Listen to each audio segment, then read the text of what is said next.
네, 말씀 봉독할게요. 말씀은 마태복음 12장 38절부터 49절 말씀입니다. 네, 제가 봉독에 올릴게요. 그때 서기관과 바리새인 중 몇 사람이 말하되 선생님이여 우리에게 표적을 보여주시기를 원하나이다. 예수께서 대답하여 이르시되 악하고 음란한 세대가 표적을 구하나 선지자 요나의 표적밖에는 보일 표적이 없느니라. 아멘. 오늘 이 말씀 제목은요, 기적, 예수님의 기적, 성경에 나오는 기적에 대해서 이제 말씀을 나누고자 합니다. 오늘 본문을 보니까 악하고 음란한 세대가 무엇을 구한다고요? 악하고 음란한 세대가 표적을 구한다고 그러죠? 네. 표적이 기적입니다. 그죠? 이적, 뭐 보여달라는 거 아닙니까? 그렇죠? 뭘 보여달라는 거예요? 기적을 보여달라는 거예요. 그런데 뭐라고 그래요? 예수님이 보여줄 게 있다고 그래요? 없다고 그래요? 무엇뿐이 없다고요? 요나의 표적. 선지자 요나의 표적밖에는 볼 표적이 없다고 이렇게 말씀하시죠. 선지자 요나의 표적이 뭐죠? 요나가 뭘 했다는 거예요? 죽었다가 3년 만에 살아났다는 거잖아요. 그래서 예수님이 내가 죽고 3일 만에 살아나는 거 이거 말고 내가 보일 게 없다. 지금 이렇게 말씀하시는 거예요. 오늘 이제 그 말씀을 가지고 이제 은혜의 시간을 한번 갖도록 하겠습니다. 자, 많은 사람들이 기독교를 체험의 종교라고 그러죠. 각자 체험했던 어떤 그런 게 있기 때문에 그 체험을 바탕으로 해서 믿음도 성숙을 이루고 그 다음에 깨달아지고 말씀도 알게 된다 이렇게 얘기하면서 체험의 종교라고 얘기하는데 틀린 말이 아닙니다. 그러나 그 체험은 우리가 알고 있는 어떤 그 신비적인 것이라든지 또 내가 어떤 그 원하는 것을 들어주는, 그렇죠? 도저히 해결될 수 없는 것인데 어떻게 해결을 받았던 내 소원이 이루어졌던 것에 대한 체험이 아닙니다. 거기에 대한 체험이 아닙니다. 그래서 오늘 그러면 어떤 체험인지, 그러면 도대체 체험의 종교라고 그러는데 우리 기독교가 그러면 어떤 체험을 말하는 것인지 오늘 이제 바울의 체험을 예로 들어서 한번 보도록 하겠습니다. 빌립보서 4장 12절부터 13절 말씀. 나는 비천에 처할 줄도 알고 풍부에 처할 줄도 알아 모든 일 곧 배부름과 배고픔과 풍부와 궁핍에도 처할 줄 아는 일체의 비결을 배웠노라. 내게 능력 주시는 자 안에서 내가 모든 것을 할 수 있느니라. 이렇게 말씀합니다.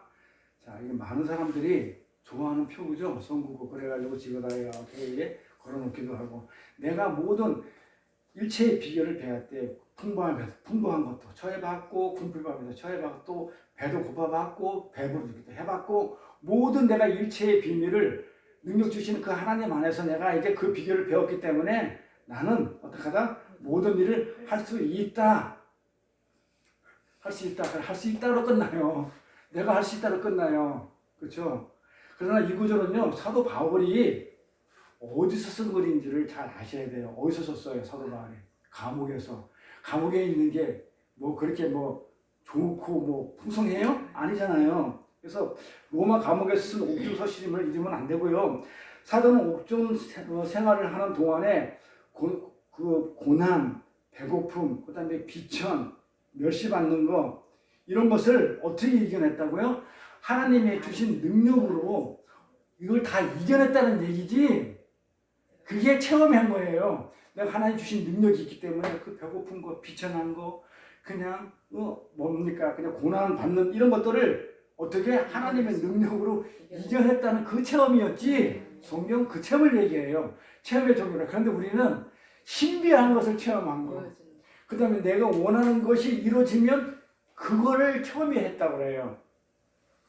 그 전부 다 성경을 뭐로 풀어서? 세상으로 풀어서. 내가 주인공이 되니까 내 문제가 해결됐기 때문에 나한테 그게 체험이야. 근데 성경은 그걸 체험이라고 얘기 안 해요. 뭘 얘기한다고요? 바울처럼 어떤 역경과 고난이 오는 것을 하나님이 주신 능력으로 이겨낼 수 있는 것을 체험한 거예요. 아멘. 만약에 하나님이 소망이 없으면 우리가 그 못 이겨내요. 그렇죠? 자살을 하든지 어떻게 그냥 어떤 그렇게 하지 그걸 갖다가 그 소망을 가지고 이겨낼 수 있는 우리 힘이 없어요. 그래서 이 체험은 내가 원하는 것을 다 뭐든지 다 이룰 수 있다는 그런 말이 아니고, 그렇죠? 하나님 주신 능력을 받아서 어떤 고난과 역경이 오더라도 이길 수 있는 그 체험을 얘기하는 겁니다. 그래서 기독교 체험은 이렇게 신비적인 것들이 아니고 바로 이런 체험을 말하는 것이에요. 근데 이 기독교 체험은 고난과 환난을 겪으면서 이 고통 속에서 어떻게 이 고난과 환난이 있는데 우리 집사님이 하나의 모델인가 이 어려운 고통과 환난과 정말 내가 이 세상에 보면은 이거 사는 것 같지 않은데 이렇게 살아서 뭐하나 이런 생각이 드는 그 지경 안에서 어떻게 내 마음은 이렇게 편안하냐 이 말이에요. 그래서 우리 아까 준비 찬양할 때 내 마음 편안해. 그래서 오늘 평안 찬송을 한 거거든요.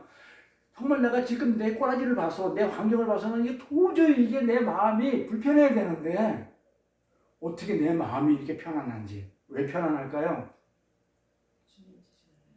은혜로. 우리 지난 시간에 공부했잖아요. 은혜 공부할 때 은혜와 평강이 있을지어다. 성경은 은혜로 시작해가지고 은혜를 주신 목적은 평강이다. 평강으로 끝난다 그랬잖아요. 그러니까 이 평강을 내가 얻는 것은 내 환경을 보면 아니야. 그런데 은혜가 있어서 내가 평강을 느껴. 은혜가 있기 때문에 평강이 느껴지는 거예요. 그러면 그 은혜는 어떤 은혜냐? 나는 이렇게 고통스러운데 은혜가 있다는 게 이해가 안 될 수도 있잖아요. 그 은혜가 뭐라고 그랬어요? 어떤 은혜라고요? 은혜는 내가 아무것도 할 수 없는 죽을 수밖에 없는 그런 존재 거저가든 은혜는 은혜 우리가 다시 한번 동영상을 보든지 말씀 다시 한 번씩 이렇게 복습 한번 해보세요. 은혜는 그쵸? 은혜는 내가 지금 어떤 그냥 막 어려운 환경 속에 있고 고난 속에 있는데도 하나님이 은혜가 풍성히 내린다. 그 얘기는 어떤 거라고 했어요? 하나님이 나를 하나님의 백성으로 만들어가는 그 은혜는 목사고 성도고 진짜 비천에 있든 가난하게 있든 돈이 많은 부자고 누구나 할 것이 동일하게 은혜가 풍성히 임한다고 그랬죠. 그 은혜는 하나님이 나를 하나님의 백성으로 만들어가는 그 은혜를 얘기하는 거예요. 그런데 내가 지금 배가 고픈데 갑자기 하나님이 어떤 뭐 기적 같은 거 이런 걸로 이래가지고 갑자기 쌀이 들어와가지고 배가 불러. 이게 은혜라고. 그거 우리 그렇게 알고 있잖아요. 성경은 그걸 은혜라고 얘기하지 않고 하나님의 백성답게 만들어가는 그 모든 과정이 은혜예요. 그래서 어떻게 하늘나라 데리고 와가지고 영원히 같이 살겠다는 그게 은혜지. 내가 지금 옷이 없는데 갑자기 누구를 통해가지고 믿는 자를 통해가지고 이렇게 옷이 왔기 때문에 야 이거 하나님의 은혜다. 전부 다 보면 땅을 것을 굴러보니까 내가 주인공이 되었지 하나님이 주인공이 아니야. 하나님은 내 문제를 해결해주는 해결사들이 심부름꾼이 안 되는 거예요. 그렇게 보면. 네? 그 은혜는 우리가 공부했어요. 그래서 지금 어떻게 내 환경과 지금 내 여건을 보면 이렇게 고통스럽고 환난 사도 바울이 감옥에 있으니까 그런데도 평안하다 그러잖아요. 근데 일체의 비결을 배웠대. 그쵸? 일체를 비결로 해가지고 능력 주지 않고 내가 모든 일체의 비결을 배웠기 때문에 내가 모든 것을 할 수 있어. 모든 걸 이길 수 있다 이런 거예요. 그렇기 때문에 내 환경을 보면 굉장히 힘든데도 불구하고 내 마음이 평안한 것은 은혜를 줬기 때문에 평안해요. 하나님 이 환경을 보는 게 아니고 하나님 백성답게 하나님 자녀를 지금 만들어가는 가정이 있기 때문에 그거하고 상관없이 내 마음은 편안해. 내 안에 하나님이 계시니까 하나님 주신 영이 있으니까 내 마음은 편안한 거예요. 그러면서 어떻게 내가 이 환경 속에서 이런 여건 속에서 내가 어떻게 이렇게 소망을 가질 수 있지? 자살을 해야 되는데 자살을 하는 게 아니고 막 힘이 나고 소망을 가질 수 있나에 대한 그런 체험인 거예요. 이게 체험이에요. 이게 체험신앙이라고 그러는 거예요. 이러한 체험이 우리 신앙을 성숙하게 자라게 만들어요. 그래서 체험의 종교라고 얘기를 하는 것이지 어떤 신비한 것을 갖다가 내가 가졌기 때문에 신비한 것을 맛봤기 때문에 그래서 내가 체험의 종교다, 체험의 신앙을 가졌다 이렇게 얘기하는 게 아닙니다. 성경에서 말하는 거고. 그래서 신앙생활은요 기분이나 느낌이나 이 감정을 해서는 안 되는 거예요. 뭐 신비한 것을 체험하고 막 뭐 뜨거워진 것을 막 그냥 사모하고 뜨겁기를 막 바라는 어떤 그 감정.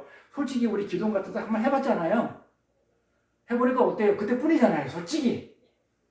그때 뭔가 막 뜨겁고 뭔가 막 그냥 뭐 그냥 막 뭐 쌓여있던 것들을 막 그냥 소리를 지르고 그냥 막 이렇게 하다 보니까 뭔가 풀어진 것 같은 느낌이지만 돌아서면 그게 아무것도 아니고 그냥 그대로잖아요.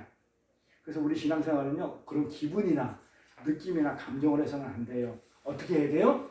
정확한 말씀, 정확한 교리의 이해가 먼저 선행이 돼야 돼요. 하나님이 무슨 말씀을 했나? 그래서 원래 기적이지만 그럼 기적을 준 이유를 그냥 기적이라는 어떤 그 표면적인 걸 보는 게 아니고 하나님이 도대체 그 말씀을 통해서 이 기적을 통해서 뭘 갖다가 나한테 알려주게 하기 위해서 이 기적을 베풀은 나를 이 말씀을 통해서 우리는 먼저 알고 이해를 해야 돼요. 그렇죠? 그래야 그 기적을 체험할 거 아니에요. 그럼 잘못 체험하게 돼가지고 이상하게 신비주의와 기복주의로 빠져버려요. 그래서 우리는 말씀의 교리가 먼저 선행이 돼야 된다. 그래서 믿음은 어떻게 해서 난다고 그래요? 들으면서 난다고 했죠. 자꾸 말씀을 들어야 돼요. 듣다 보면 믿음이 자라요. 그래서 어떻게 돼요? 맨날 우리가 어떻게 돼요? 믿음이 자라게 하려면 들으려면 듣고 그 다음에 또 읽고 성경 읽고 또 모르면 배워서 또 아는 걸 가르쳐가지고 그렇게 성경 말씀 진리를 내 가슴 속에다가 담아둬야 되는 거예요. 그게 선행이 돼야 그 다음에 어떤 것을 느꼈을 때 진짜 내 마음의 평안을 느끼는 거거든요. 진짜 하늘나라의 그 맛을 느껴요. 그래서 느낌이나 기준으로 하는 그 신앙생활은요 절대로 성숙을 이룰 수 없어요. 그때뿐이에요. 그 정확한 진리에 대한 이해가 반드시 사랑돼야 되는데 정확한 진리에 대한 이해. 진리가 뭐죠? 진리. 내가 곧 진리요, 내가 곧 길이요 진리니 하는 그 예수에 대한 정확한. 그러니까 우리는 하나님을 믿는데 어떤 하나님을 믿어야 되느냐? 이 진리의 하나님. 어떤 하나님? 성경에 있는 하나님. 말씀이 진리니까 말씀에 있는 성경에 있는 하나님을 믿어야 돼요. 그런데 체험은 내가 체험한 그 하나님을 믿어. 잘못될 수가 있어요. 그래서 성경 진리에서 올바로 먼저 서 있지 않으면 이 체험한 건 그게 감정이고 그 느낌일 뿐이에요.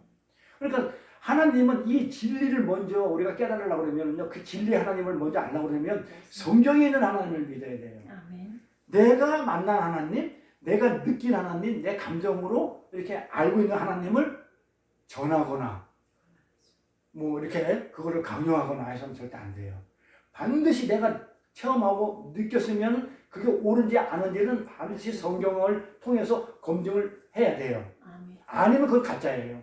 그건 사탄이 주는 것도 있어요. 마귀가 주는 것도 있어요. 그러니까 반드시 그래서 성경이 우선이에요. 그래서 성경이 기본이 돼서 내가 어떤 체험을 했다, 느꼈다, 하나님의 어떤 일체 비결을 준 것에 대해서 이거 해서 이거 보면 아니다.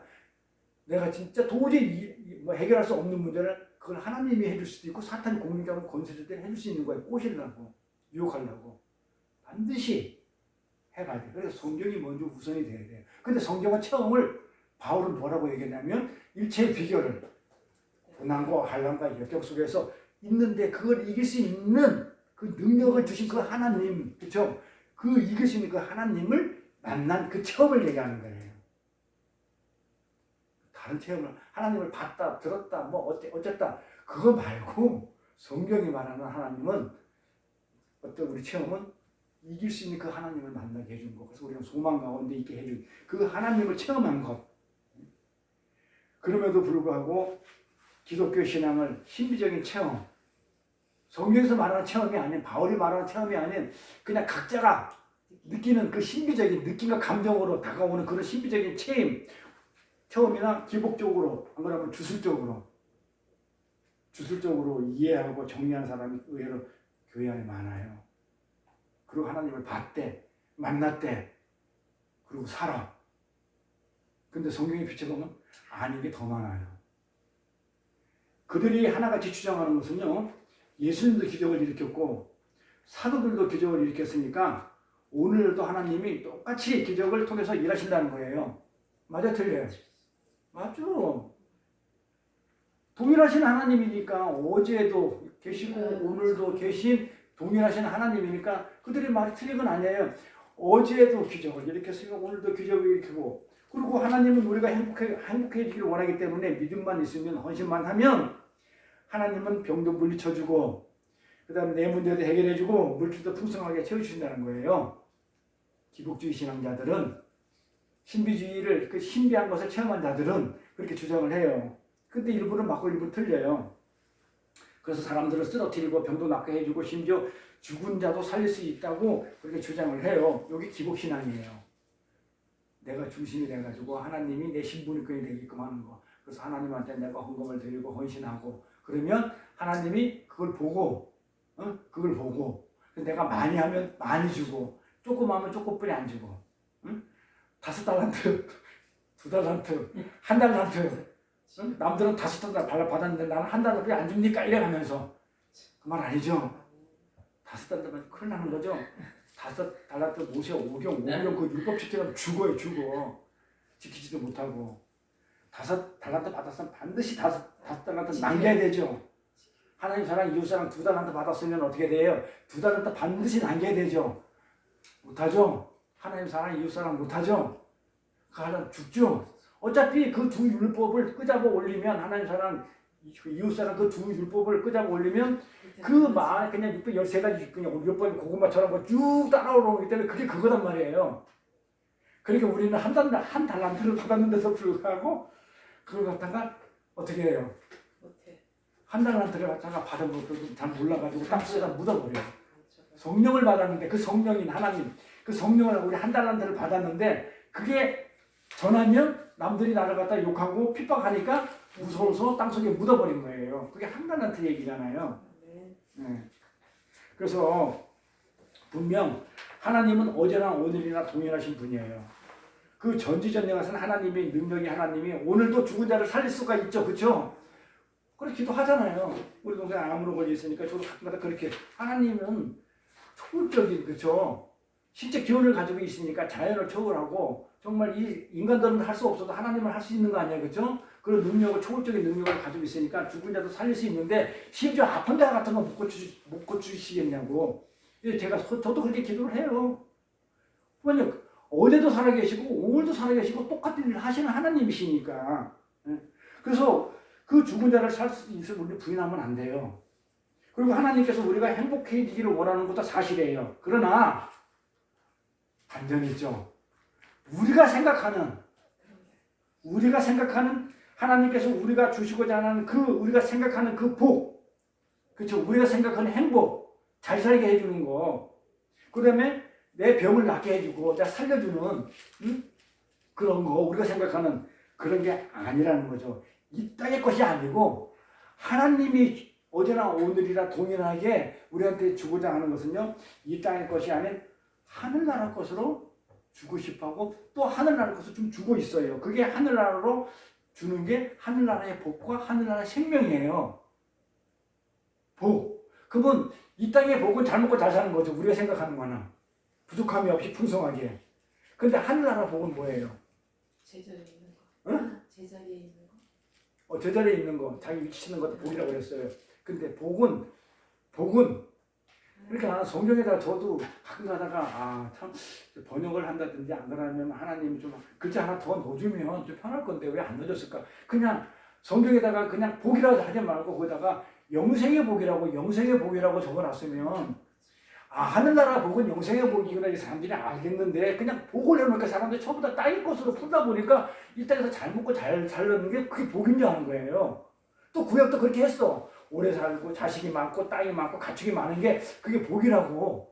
그러니까 그 하늘나라를 복을 모르니까 그렇게 풍성한 것을 설명하기 위해서 하나의 그 가정으로 그림으로 보여준 건데 사람은 그 그림을 진짜인지 알고 그게 복인지 아는 거야. 근데 바라크 하늘나라의 복, 하늘나라의 바라크 이 복은 뭐예요? 생명력이 있는 거예요. 호흡이 있는 거. 성경에서 말하는 바라크는 복이에요. 그 영생의 복이에요. 영생 생명이 있는 거. 그러니까 호흡이 있는 거. 숨을 쉴 수 있는 복.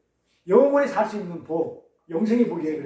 그래서 바라크는 호흡이고 생명력이에요. 그걸 바라크라고 해요. 그걸 복이라고 그래요.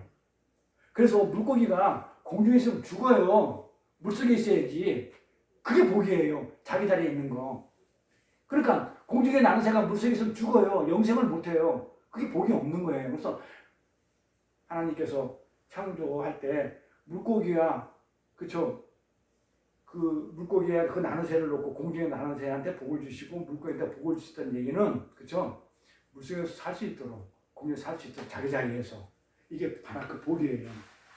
그래서 우리가 생각하는 어제나 오늘이나 동일한 하나님이 역사하시는데 죽은 자도 살리시고 아픈 자도 고치시고 그렇죠? 어제도 그랬고 오늘도 하고 있는데 우리가 생각하는 그게 아닌 옛날에는 그 몰랐으니까 그렇게 그림으로 보여줬으니까 그렇게 이해하고 있지만 그게 아닌 실제 어떤 하나님이 원하시는 주고자 하는 복은 영생의 복에 이 땅에서 잘 먹고 잘 사는 그 복 아니에요. 영생의 복. 하늘에서 영원히 죽지 않는 그 복. 또 예수님도 그거 하러 오신 거고 구원하러. 그 영생의 복을 주기를 원하시고 그 생명을 주기를 원하는 거예요. 하나님은. 아멘. 그게 하나님이 어제나 오늘이나 동일하시게 지금 역사하시는 거예요. 구약에도 그렇게 했고 지금도 그렇게 하고 계신 거예요. 그런데 이 땅의 것으로 자꾸 받아들이면 안 되죠. 근데 왜 자꾸 이 땅에 듣고서 자꾸 얘기를 하게 되고 이 땅에서 잘 먹고 잘 살아야 되고 우리 기회에 나오면 취소된다 취소된다 그런 얘기를 하게 되면 성경을 곡해하는 거죠. 성경을 성경에 있는 하나님을 얘기하는 게 아니고 자기가 느낀 하나님을 얘기하는 거잖아요. 그러다 보니까 하나님이 그렇게 했다고 성경에는 그렇게 했다고 안 했어요. 그리고 이 기적이라는 것은 하나님이 보여주신 이 기적은 이 기적으로 사람이 변해야 안 변해요? 변해요? 기적을 딱 보여주니까 사람이 이제는 하나님도 알아보고 예수님도 알아보고 이제 어둠이 싹 물러가고 내가 내 안에 빛도 들어오고 그래요? 아니요. 기적을 보여주면? 보고 마는 거죠. 홍해 이스라엘 사람들한테 그 하나님이 얼마나 많은 기적을 보여준지 몰라요. 홍해 바다를 갈라주잖아요. 그 바다가 갈라지는 걸 봤으면 하나님이 기적이 어마어마하다는 걸 봐야 되는데 우리가 알다시피 누가 했다고 생각해요? 모세가 했다고 생각하는 거예요. 안 변해요. 그럼 모세가 신에서 올라가서 안 내려오니까 죽었는지 어쩐지 모르겠으니까 우리가 애굽에서 우리를 구해낸 우리 신을 만들자 해서 만든 게 금속한 우상을 만들잖아요. 누군가가 있어야 돼. 그래 안 불안하니까. 그 지금 이 사람들은 하나님을 의지한 게 아니고 누구를 의지했어요? 모세를 의지했던 거예요. 모세가 안 보이니까 불안해. 금속원이를 만들어. 뭔가 신을 만들어야 돼. 그건 지 하나님을 믿는 거예요. 그런 하나님이 아니에요. 그래 내가 체험한, 내가 신비적으로 만난 하나님 잘못하면 금송아지예요. 맞잖아요. 그게 나를 애굽에서 구해냈대. 그러니까 기적을 베풀었는데도 불구하고 그 기적을 베푼 하나님을 못 봤기 때문에 사람이 안 변해요. 그것뿐이에요. 말에 쓴 물, 반석에서 물 내는 거, 하늘에서 만나 맺힌 수많은 기적을 그렇게 보여줬는데도 불구하고 어떻게 돼요? 한 개도 안 변해. 광에 다 죽어버려요. 사람이 안 변해 죽어요. 못 들어가요. 1세대들이. 변해야지. 차라리 기적을 안 본 2세대들이 들어가요. 그러면 답이 나왔죠. 내가 그 신비한 체험을 하고 싶어 해야 되겠어요? 아니요. 말씀 가지고도 충분히 우리는요, 믿음을 성숙을 이룰 수 있거든요. 아멘. 그거 안 봐도 그거 본 사람들은 강에서 죽었다니까요. 그럼에도 불구하고 그럼 왜 기적을 성경에 기록해놨냐 이 말이에요. 사람이 안 변하는데 기적을 적어놔봤자 기적을 보였는데도 안 변하는 그 기적을 왜 예수님이 오셔가지고 기적을 행하고 그 성경에다가 그렇게 기적을 이렇게 기록해놨냐 이 말이에요. 왜 해놨을까요? 그렇게라도 깨달으라고. 안 깨달으신다니까요. 그건 성경에 얘기하는 거고 기적을 봐서 깨달을 것 같으면요 변하면 전부 다 기적 다 보여주죠. 안 변한다니까요. 그래서 우리가 오늘 기적을 공부하려고 하는 거예요. 그래서 우리가 이 기적의 의미를 정확하게 파악하고 있어야 엉터리 같은 그 신비주의나 기복주의에 안 빠져요. 그래서 이 기적의 의미를 오늘 이제 성경에 나오는 기적을 전부 다 쭉 검토할 것인데 하려면 너무 많은 시간이 가기 때문에 그냥 왜 요런 기적을 갖다가 쭉 요한복음에 나오는 기적, 마태복음에 나오는 기적, 누가복음에 나오는 기적 이런 식으로 조금씩 이렇게 정리를 해가지고 요 기적을 베푼 그 의미와 메시지만 간단히 하고 다음에 시간이 되면요 하나하나 깊게 이렇게 할 생각을 하고 있거든요. 그래서 오늘은 예수님의 기적에 대해서 말씀을 드리는데요. 예수님의 기적에 대한 결론부터 말하자면 예수님께서 행하신 이 기적들은 그렇죠. 사람이 안 변하는데 왜 행했냐면 잘 보세요. 예수님이 기적을 왜 행했다고요? 왜 행했냐면 잘 들으세요. 예수님의 신적 기원에 대해서요. 신적인 능력에 대해서 그걸 보여주기 위해서. 첫 번째, 잘 들으세요. 예수님의 기적을, 우리는 기적을 가지고 사람이 안 변하는데, 안 변하는 그 기적을 행한 이유는, 예수님이 행한 이유는 예수님 자신이 신적 기원을 가지고 있다. 신적 초월적인 자연을 초월할 수 있는 그 능력이 있다는 것을 보여주기 위해서. 그건 이해가 가죠? 그게 기적이잖아요. 뭐 혹은 날 일어나는 일이 있으면 그 기적이 아니고 평상시 일이고 범사고, 이 기적은요 계속 일어나는 게 아니잖아요. 그리고 상상하지 못한 것들이고 도저히 인간들은 어떻게 할 수 없는 것들을 해냈기 때문에 하나님이고 신이기 때문에 어떤 신적인 기원을 가지고 있어요. 능력을 가지고 있는 그걸 갖다가 알리기 위해서 예수님이 기적을 베푸셨고, 또 두 번째는 예수님이 하신 일이 무엇인지를 알리기 위해서 기적을 베푸셨어요. 예수님이 하신 일이 뭐였었어요? 궁극적으로 이 땅에 오셔서 예수님이 하신 일이 뭐였었어요? 응? 천국을 전하러 왔잖아요. 천국 복음을. 응? 그러니까 하신 일이 하늘나라를 전하러 오셨잖아요. 그러니까 하늘나라를 전하기 위해서 기적을 베풀죠. 그래서 죽은 자를 살려요. 하늘나라 백성은, 죽은 자가 우리 인간은 못 살리잖아요. 죽었는데. 그렇죠? 죽기 전에 그냥 죽어가는 걸 살릴 수 있어요. 의사들이. 그렇지만 죽은 거는 못 살리잖아요. 그런데 그 신이기 때문에, 하나님이 능력이 있기 때문에 어떻게 돼요? 완전히 나사로처럼 완전히 죽었고 장사까지 지냈는데도 불구하고 다시 살려내는 그런 능력이 있다는 걸 보여주고, 그 다음에 말씀이, 하나님 말씀 복음을 전해야 되는데 하나님 백성을 구원해야 되니까 살려야 될 거 아니에요.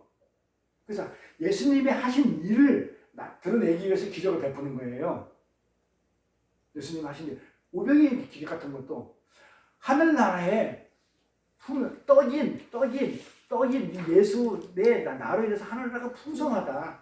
너희들 가지고 있는 그 물고기 2마리하고 보리떡 5개, 이거는 보잘것 없는 건데 그 5,000명, 그러니까 4명, 한 2만 명이 되는 이 모든 사람이 먹고 남을 정도로 하늘나라는 풍성하다. 그러니까 하늘나라를 전하는 그 일을 하기 위해서 기적을 베푼 거란 말이에요.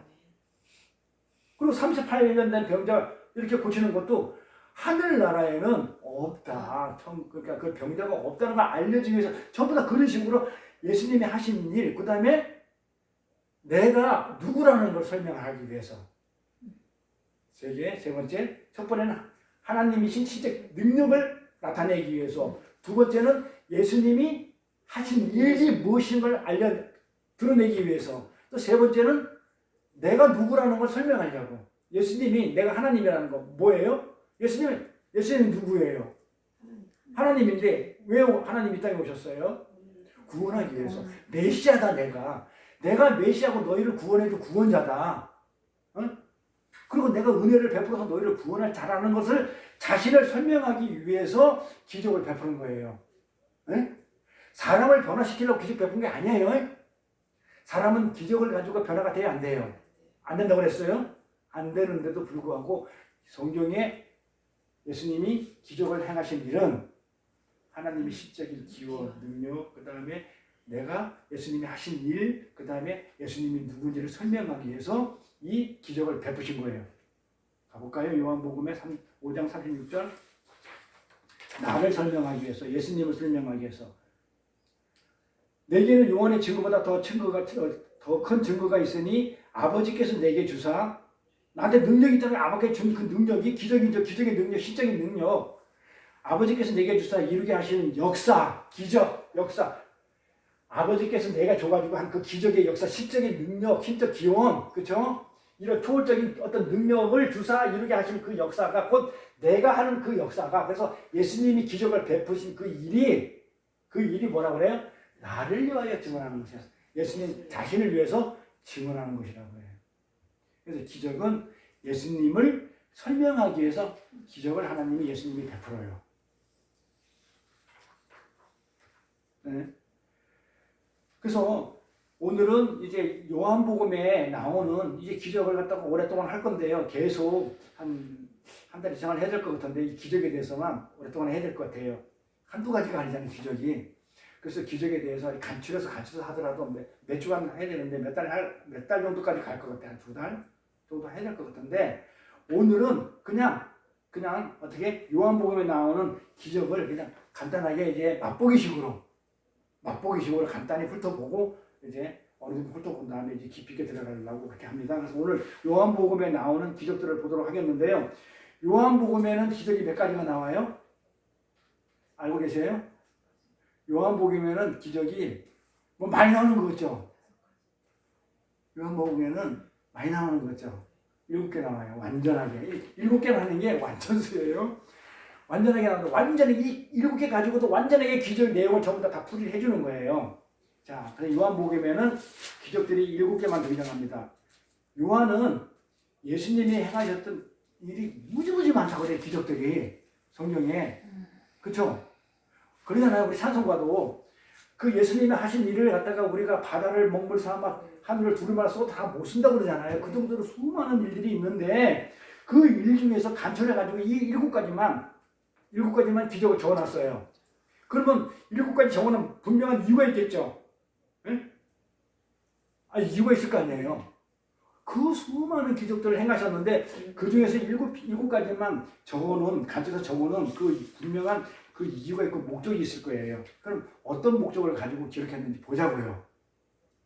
우리는 그동안 그렇게 읽지 않았잖아요. 그냥 있는 거 없다. 이게 이런 기록이었다 그랬는데 왜 기적을 했는지, 왜 기적을 하나님이 베풀어진 데서 우리는 깊게 생각 안 했는데 오늘 그냥 그런 정도로 깊게 한번 생각을 갖는 시간을 한번 가져볼게요. 자, 어떤 목적으로 기록하셨을까요?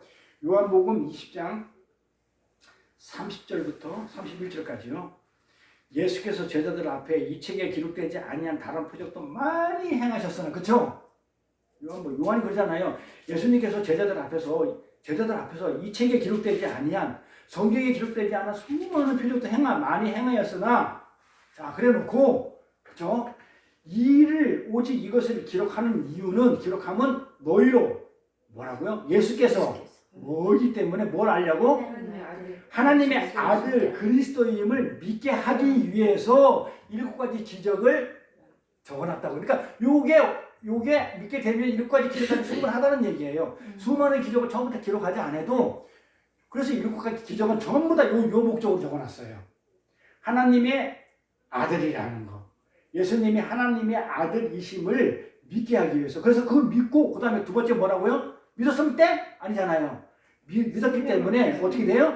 생명을 얻는 거. 그래서 요한복음은 생명에 관한 책이에요. 다른 복음서에는 생명에 관한 내용이 잘 안 나와요. 근데 요한복음에서 생명을 그렇게 얘기를 해요. 그래서 그 예수를 힘입어 믿고 그 예수를 믿어서 그 하나님의 아들인 그 예수를 믿어가지고 뭐 하기 위해서? 영생을 얻기 위해서 이 기적을 7가지 기적을 적어놓은 거예요. 자, 그러면 요한복음에서 나오는 7가지 기적을 이제 하나씩 이제 훑어볼 건데 전부 다 목적이 똑같아요. 그래야 될 거 아니에요. 그 이름을 힘입어 생명을 얻게 하기 위해서 하나님의 아들을, 예수가 하나님의 아들이니까 그 아들을 믿어가지고 너네들이 영생을 복을 얻기 위해서 기적을 기록해놨다고 그러잖아요. 다른 기적들이 수많이 있는데도 다 빼놓고 간추려가지고 이렇게 적어놓은 이유가 뭐 하기 위해서? 생명에 대해서 적어놓은 거예요. 구원이죠. 그러니까 자, 볼까요? 예수님이 행하신 이적들은요, 하나님의 백성들로 하여금 예수님이 하나님의 아들이라는 것을 믿게 하고 그 이름을 힘입어 생명을 얻게 하기 위해서 행했다고 그랬죠? 그러면 이 문제는 해결됐죠? 자, 그러면 우리가 알고 있는 기적, 하나님이 베푼 기적은 우리의 문제를 해결하는 기적을 일으킨 게 아니라는 게 나오죠? 거기서 성경에 그런 말이 있어요. 지금 내가 어떤 당면한 문제가 있는데 내가 해결할 수가 없어. 근데 하나님이 기적적으로 해줬다는 성경 구절이 어디 있어요? 성경은 뭐라고 얘기하냐면 기적을 행하신 이유, 내 문제를 해결해 주셔서 기적을 베푼 게 없어요. 뭐라고? 하나님이 예수가 아들 그리스도를 믿게 해가지고 생명을 얻기 위해서 기적을 베풀었지. 지금 기적을 베푸는, 지금 오늘날의 기적을 베푸는 그 이유가 내 문제, 내가 해결해서 그 문제를 기적처럼 해결해 주기 위해서 베푸신 게 아니라는 거예요. 답이 나왔죠? 근데 성경에 없는 것을 왜 하고 있대요? 왜 내 문제를 그렇게 하나님의 해결해 주고 기적이라고 그런 얘기를 하고 있냐고요. 성경이 있어? 그 얘기? 있어 가져와 봐요. 성경은 이렇게 얘기해요. 잘못 해석한 거죠. 네? 잘못 해석한 거죠. 이 땅의 것을 아니 해석을 하더라도 없는 거를 지어내가지고 해석하면 되나요? 이 땅의 있는 걸 잘못 풀었다고 내가 이해가 하는데 내 문제를 해결해서 이렇게 전부 다 기적은 전부 다 뭐야? 체험한 것들은 전부 다 뭐 심리적인 체험은 내가 도저히 병원에서도 못 낫는데 어떻게 하나님이 기적적으로 나를 낫게 해줬다는 거. 내가 필요한 거 내가 원하는 거 그래 현상이 그렇다면 그 안에 있는 메시지를 봐야죠. 내 문제 해결해 줄 예수님이 오신 게 아니고 야 천국에는 이런 자가 있으면 안 되는 거구나. 야 그래서 나를 천국에 데려가려고 나를 낚아해줬구나. 그럼 나 천국 가는 거 맞는데 이런 구원의 확신을 가져야죠. 그게 메시지잖아요.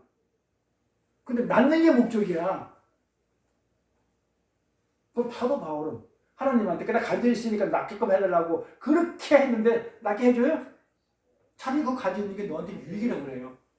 나한테 가시 있는 게 가시 없으면 어떻게 돼요? 오만방자 오만방자해가지고 기고만장해가지고 교만해가지고 목이 고다가지고 뱀처럼 막 독을 품고 목을 채워가지고 남한테 그냥 막 정죄하고 때렸을 거예요. 그러니 사도 바울이 내가 맨날 하나님의 이름으로 내가 사도된 바울이 그 다음에 사도 중에 가장 내가 대단한 바울이 점점 하다가 시간이 갈수록 내가 죄인인 바울이 이러다가 나중에는 죄인 중에 개수인 죄인 중에 더 개수인 나 바울은 이렇게 교만하는 것이 겸손으로 나가죠. 이렇게 바울은 자기를 그렇게 표현해 나가요. 성숙할수록. 그래서 내 문제를 해결하기 위해서 기적을 일으키신 것이 아니에요. 하나님은 만약 그게 그렇게 내 당면한 문제를 해결하기 위해서 기적을 행한 것이라면 그 예수님은요 오셔가지고 일일이 찾아다니면서 나사로한테 가고 그 다음에 그 왕의 신한테 찾아가가지고 아이로 거의 찾아다니면서 그 고칠 필요가 있겠어요?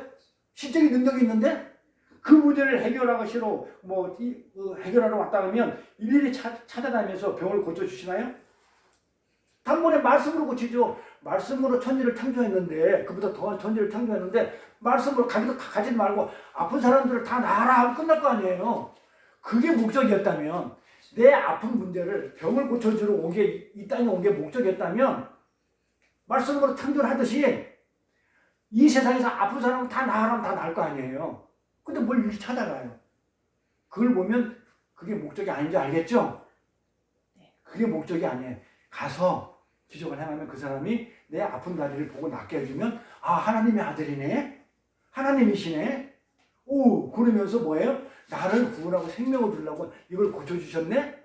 이걸 깨달으라고 한 거잖아요. 그러니까 누구한테만 전 인류한테 한 게 아니고 하나님이 택한 자들한테만 찾아가가지고 그래서 그렇게 오셔가지고 그렇게 고쳐주시는 것이지 그게 아니라는 거예요. 말로 다 해버리죠. 그래서 우리는 그렇죠. 우리는 신비적인 체험 같은 거 그렇죠. 이런 거 없다고 해가지고 기 죽어요? 안 죽어요? 저는 없거든요. 없어 특히 안 죽고 언제든지 예수님의 이름으로 그 공로로 인해가지고 예배 드리고 하나님 앞에 나와요. 아멘. 그거 안 했다고 못 나오는 게 아니라 체험 안 했다고. 그렇죠. 아파도 아픈 다리 끌고 나올 수 있는 거예요. 아멘. 뭔가 이유가 있어서 안 고쳐주겠죠. 응? 고쳐주는데도 기적을 보여주는데 깨닫지 못할 것 같으면 안 고쳐주는 거겠죠. 아무 의미가 없을 때는 안 고쳐주겠죠. 근데 고쳐가지고 뭔가 유익이 되면 하나님 일에 큰 도움이 된다면 고쳐주기도 하겠죠. 그래서 어제도 살아계시고 오늘도 살아계시고 죽은 자도 과거에 살렸으면 지금도 살리시는 그 하나님이셔요.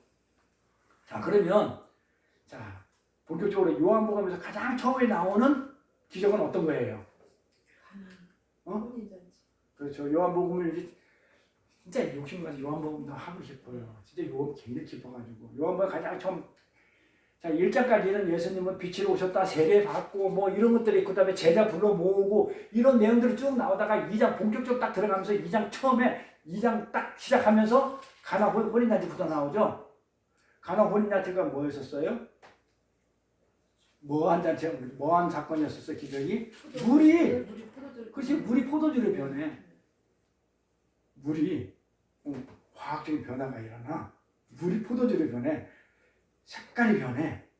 하얀 게 빨간 물로 변하고 그리고 물 있던 자리에서 다른 게 온 게 아니고 또 위치 이동이 돼버려. 요 내용은요. 물이 포도주 변한 사건은 깊이 있는 거는 한번 언젠가 한번 다룰게요. 그게 무슨 얘기를 하는 것인지. 오늘은 그 의미를 알아야 되기 때문에 오늘 최소 5가지 기적을 가야 되거든요. 요한복음에 7가지 기적이 있는데 5가지 정도는 가고 그 다음에 다음 시간에 7가지 하고 또 나머지 또 기적도 마가에 있는 또 기적도 보고 이럴 거예요. 그래서 첫 번째 나오는 이 첫 번째 나오는 이게 물이 포도주로 변한 이 기적이 생기는데 여기 보니까 비어있던 6개 항아리에 물을 가득 채우라고 그러죠. 항아리에 물이 비어있대요. 근데 항아리가 몇 개? 6개. 근데 5개만 한다고 10개만 한다고 왜 6개라고 했을까? 7개가 7개가 안 되잖아요. 그렇죠? 완전하게 안 되고 뭔가 부족한 상태라는 거죠. 뭔가 채워지지 않은 뭐 부족한 것을 이게 표시하죠. 그래서 이 6이라는 숫자가 마귀 숫자죠. 666. 왜 666이 마귀 숫자인지 아세요? 네? 하나님의 숫자는요. 7이잖아요. 완전수. 하나님은 7이에요. 안식수고 완전수고 하나님의 숫자잖아요. 7이. 마귀는 이거보다 하나가 모자란 얘기예요. 하나가 모자라요. 거의 능력은 대단해요. 그래서 이 777이 성부 하나님, 성자 하나님, 성령 하나님. 그렇게 마귀가 똑같이 요한계시록에 가면요. 마귀가 삼위일체 하나님을 똑같이 흉내내요. 똑같이 흉내내는 그들이 나와요. 요한복음에, 아니 요한계시록에. 그래서 666이에요.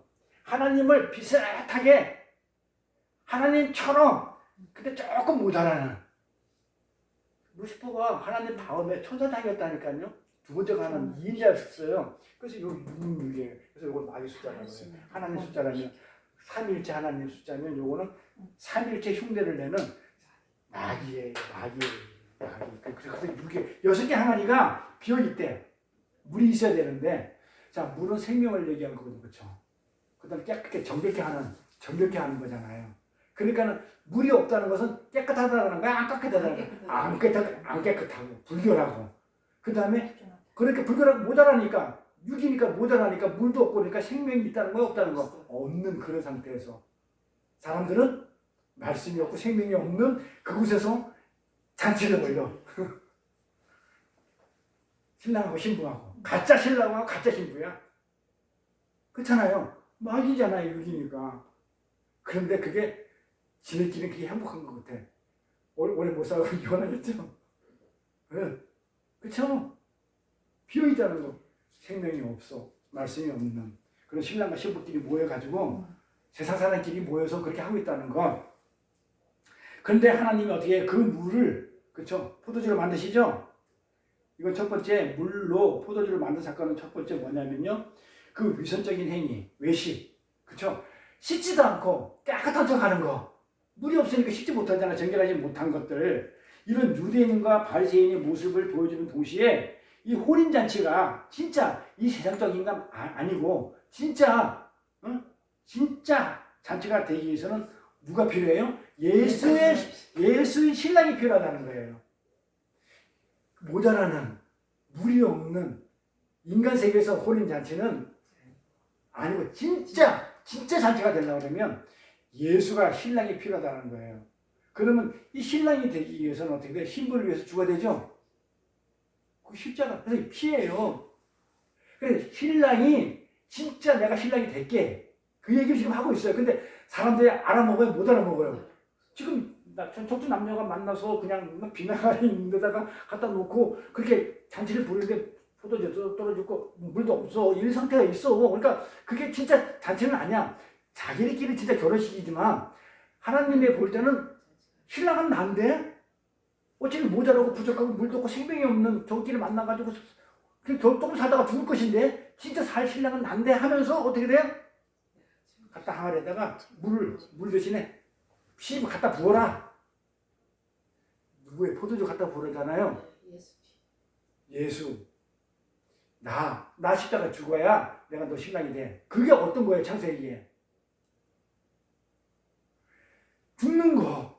아담이 죽어요. 아담을 하나님의 잠들게 하고 그 갈비 꺼내가지고 신부를 만들어요. 그 내용이에요. 예수님이 그러니까 그 성경에서 잠들다 이건 다 죽음이에요. 죽었다는 얘기예요. 네? 죽음을 잠들다라고 그래요. 나사로가 잔다.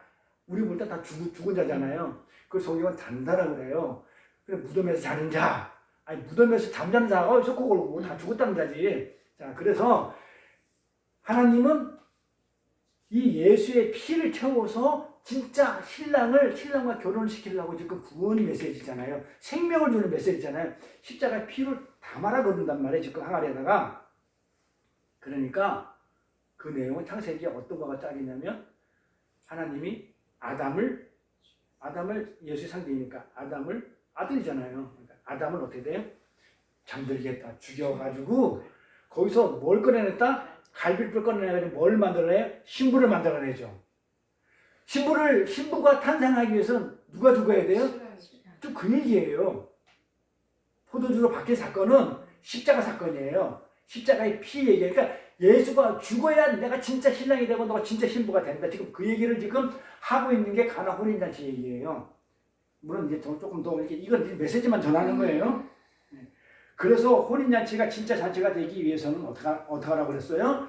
예수 그리스도의 피, 십자가의 죽음, 신랑이 잠들어 죽고 갈비뼈를 내주는 것, 이게 반드시 필요하다는 것을 지금 메시지로 지금 보여주고 있는데, 내용을 읽어보면 그 사람들이 와, 어떻게 포도주가 떨어졌는데 물론 포도주를 봤는데 그 맛이 그 포도주가 더 좋은 포도주다. 어떻게 이 포도주를 진짜 가져야 되면 이게 가져오냐? 이상한 소리를 하고 있는 거예요. 그래서 예수님이 얼마나 답답했겠어요. 예수님의 뜻은 그게 아니잖아요. 아니, 일단 바꾸라고 생각해 봅시다. 내가 아들한테, 자식한테 그렇게 얘기를 했는데, 응? 내가 너를 갖다가 내 재산을 물려주기 위해서 내가 이렇게 해가지고 하려고 하는데 아들을 안 준다고 난리 지기는 거 보면서 얼마나 답답할까요? 응? 그래, 하나님 답답해요? 안 답답해요? 그 성경을 읽으면서 이때 하나님의 사랑과 하나님의 자비를 우리가 맛보잖아요. 이걸 깨달았을 때는. 항아리는요, 유대인들이 정결의식을 행할 때 손과 몸을 닦는 물을 담는 항아리였거든요. 그것이 비어있다는 것은요, 그들이 대충 그냥 형식적인 정결의식을 행하고 있었다는 걸 보여주죠. 비어있었으니까 아무도 안 씻었다는 얘기잖아요. 그런데 청결한 그 아주 깨끗한 그 순결한 그 혼인잔치에 왔다는 것은 정말 형식적이라는 거예요, 사람들. 그러니까 그때 당시 바리새인들, 유대인들은 전부 다 형식적인 그 예배 삶을 살았다는 거죠. 그리고 하나님을 믿었대. 근데 그게 그때만 그랬나요? 지금은? 지금도 형식적인 예배 얼마나 많이 드려요. 내가 주일 예배 드렸기 때문에 됐어, 오늘은 내가 하나님을 갖다가 오늘 그냥 와가지고 하나님과 내가 어떤 소통했어. 예배 드렸기 때문에 이제 그냥 끝났으니까 이제 간다. 골프 치러 가고 뭐 어디 가서 술집 가서 친구 만나가지고 술 한잔 먹어도 아무 상관없어. 뭐 이런 형식적인 예배들. 응? 그러고 나서 뭐 하는지 보세요. 사실 성경은요, 성경에 대해서는 질문이 나면 성경으로 답이 풀어야 된다고 했죠. 그 성경에 답이 반드시 있어요. 자, 그러면 이렇게 그 물이 포도주가 되는 사건을 보여주고 나서 반드시 예수님이 반드시 그게 어떤 거라고 풀어줘요. 풀어주죠. 이 가나 혼인잔치 보세요. 2장 1절부터 10절까지 얘기해요. 그렇죠? 2장 10절까지 쫙 해놓고 가나 혼인잔치에 대해서 쫙 해놓고 나서 11절에 답을 줘요. 내가 예수께서 이 처음 표적이 혼인잔치 표적을 갈릴리 가나에서 행하여 뭐하게 하기 위해서 그 영광을 나타내시며 제자들이 그를 믿으라. 그러니까 이 표적을 보여준 게 뭐 때문에 보여준 거라고요? 하나님의 영광을 보여주려고. 내가 죽고 너희를 구해주는 그 영광을 보여주려고 이 혼인잔치를 펴했는데 사람들은 야, 포도주 맛이 끝내준다. 어쩌면 이렇게 늦게 가져올 수가 있냐. 이상한 소리를 하더라 이거예요. 그러니까 이거 없는데 이거는 하나님의 영광을 드러내기 위한 표적이에요. 이렇게 얘기한다고 해서 사람들이 안 믿겠죠. 근데 바로 이어서 하나님이 답을 해줘요. 그러니까 어디 가서 답 구하려 하지 마시고요. 성경에 답이 있으니까 성경으로 풀어주셔야 돼요. 성경은. 맨날 가가지고 이상한 뭐 세상 사람들이 말한 거 가지고 그 진리인 양 얘기하는데 때로는 개변도 있고 가짜 일수가 너무 많아요. 우리가 아는 거 진리라고 생각하는 거. 그렇죠? 사과는 빨갛대. 맞아요? 사과는 이건 빨갛대. 진리 그쵸? 진리 그쵸? 파란 것도 있어요. 그리고 그 에어컨 틀면 시원하대. 응? 에어컨 틀면 시원하대. 물론 시원하겠죠. 근데 시원을 믿겠죠. 근데 어디 가니까는 무슨 뭐 바나나는 질대. 뭐 이런 것들 있잖아요. 진리 아니에요. 어떤 사람 짧게 보여요. 그리고 에어컨 틀어가지고 어떤 사람은요 시원한 게 춥게 느끼는 사람도 있어요. 시원한 게 아니고. 근데 어떤 사람은 아직도 덥게 느끼는 사람도 있고. 아니 진리가 이것도 되고 저것도 되고 이것도 되면 진리가 아니죠. 한 가지잖아요. 그럼 뭐가 진리예요? 여름은 덥대. 여름이 덥대. 여름 추운 사람도 있어요. 그럼 뭐가 진리예요? 이런 게 진리예요. 여름의 기온은 오늘 기온은 덥다. 오늘 덥다 하지 말고 오늘 진리는 오늘 기온이 36도가 넘어 뭐 이런 식으로 40도가 된대. 이건 진리예요. 근데 어떤 사람들 더운데 나는 안 더워 이러면 어떻게 할 거예요? 우리가 착각하고 있는 게 뭐냐면 진리인 줄 착각하고 있는 것들. 그러니까 성경은 진리이기 때문에 내가 이걸 갖다가 깨달아가지고 말씀을 깨달아가지고 내 깨달음을 전하면 그거는 진리가 아니에요. 그래서 내가 아까 그랬잖아요. 하나님을 믿으면 성경에 있는 하나님을 믿어야지 내가 아는 하나님을 믿으면 잘못 전할 수가 있다. 근데 마치 그게 사람들은 진리처럼 받아들이죠. 여름에 덥다. 그리고 우리가 옷 벗자. 그 추운 사람은 어쩌라고. 그 사과는 맛있어. 막 이러는데 사과 안 싫어하는 사람도 있어요. 그 사모님처럼. 안 먹는 사람들이 저걸 갖다 주니까 나 사과 싫어하니까 안 먹더만. 근데 뭐가 맛있어요 그게. 그래서 우리가 착각하는 게 많아요. 그래서 성경으로 풀지 않으면 정말 엉터리로 곡해가지고 생명을 살리는 게 아니고 사망을 끌고 가요. 그래서 좋은 목자 만나는 거 대단한 큰 축복일 거예요. 아멘. 그 제대로 정말 말씀 전해주는 목사 만나면 내 생명이 살잖아요. 생명이 있으니까 생명을 줄 거 아니에요. 근데 생명이 없는 자가 한번 떠들어봐도 생명을 못 받아요. 그래서 우리 그거 놓고 기도를 해야 돼요, 사실은. 그래서 예수께서 이 처음 표적을 갈릴리 가나에서 행하고 그 영광을 나타내심에 그 영광을 나타내기 위해서 이 기적을 행한 거예요. 그래서 예수님이 행하신 이 기적은요, 바로 예수님의 영광을 나타내는 일인데 이 이적은 단순히 세상 잔치를 즐겁게 해주기 위해서 포도주가 떨어졌으니까 포도주를 더 채워주기 위해서 그런 목적으로 기적을 베푼 게 아니라는 거예요. 그런데 사람들은 그렇게 받아들이죠. 그 뒤 내용 좀 읽어보세요. 포도주 더 나오니까 막 맛있다고 왜 이제 가져왔냐 막 그러죠. 그런데 목적이 있는 것이 아니고 예수의 피, 그렇죠? 예수의 피, 그리스도 십자가로 말미암아 진짜 풍성한 하늘나라, 그 기쁨, 잔치, 그렇죠? 그걸 누릴 수 있게 됐다는 것을 표징으로 보여주는 것이에요. 그렇죠? 우리가 기쁨과 그 풍성함을 어디서 누리겠거든? 이 땅에서? 하늘나라에서 예수님이 십자가에 죽고 우리를 구원해주면 그 하늘나라에서 하나님과 나하고 신랑 신부가 돼가지고 결혼 혼인잔치를 해가지고 그 포도주 6개 할 정도가 아니고 풍성하게 하늘나라에서 풍성하게 누릴 수 있다는 것을 지금 그 기적으로 표정으로 보여주는 거예요. 근데 하늘나라를 안 보고 이 땅 것을 보니까 하나님이 어떻게 되면 예수님이 어떻게 되면 해결사가 돼버리고 신분꾼이 돼요. 내 문제 해결해 주세요. 응? 이웃을쟁이가 되는 거지. 자, 두 번째 기적 가볼게요. 두 번째 기적 가보면요. 왕의 신의 아들을 고치는 사건이에요. 이거 우리가 너무 잘 알죠? 이거는 우리가 너무 잘 알아가지고 제가 설명 안 해도 아마 답을 낼 것 같아. 우리 집사님이 왜 하는 거. 봐봐요. 예수님께서 질병을 치유하시는 것은 왜 치유하시다고 했어요? 아니 지금 왕의 신의 아들을 지금 질병을 고쳐주는 사건이 두 번째 기적인데 그 왜 질병을 고쳐주는 그 기적은 무슨 이유로 고쳐준다고 했어요? 우리 다 알잖아요. 하늘나라에? 그럼 하늘나라에는 하늘나라 갈 사람, 하늘나라 백성은 하늘나라 갈 자들은 아프도 안 되고 그렇죠? 귀신들이 잘 못 오니까 그럼 없으니까 그런 하늘나라에는 그런 질병이 없기 때문에 다 치료해 주는 거예요. 올 자들을. 안 올 자들은 안 치료해줘요. 그냥 뭐 그런 말을 안 받는 것 같은데 내 생각인데 만약에 내가 하나님을 믿고 있는데 열심히 믿고 있는데 어떤 사람은 치료를 받았어. 근데 어떤 사람은 안 받았어. 그러면 제 생각이에요. 혹시 저 사람은 하나는 안 데려가려고 안 채워주나? 택한 백성이 아닌가? 그거는 내 소관은 아니에요. 구원은 하나님의 소관이지 내 소관이 안 채워도 안 고쳐도 갈 수도 있는데 혹시 그렇게 생각할 수도 있지 않을까 하는 생각이 드는데 편견이겠죠. 자, 그래서 예수 그리스도로 말미암아 오게 될 천국에는 제 결과로 오게 된 그런 질병이 없다는 것을 상징적으로 보여주는 거예요. 그렇죠? 그래서 참 천국인 예수님이 오니까 질병이 어떻게 돼요? 물러가 버리더라. 진짜 천국이 오니까 어떻게 해요? 질병이 물러갔다는 얘기는 질병이 병이 나았다는 얘기죠. 그러면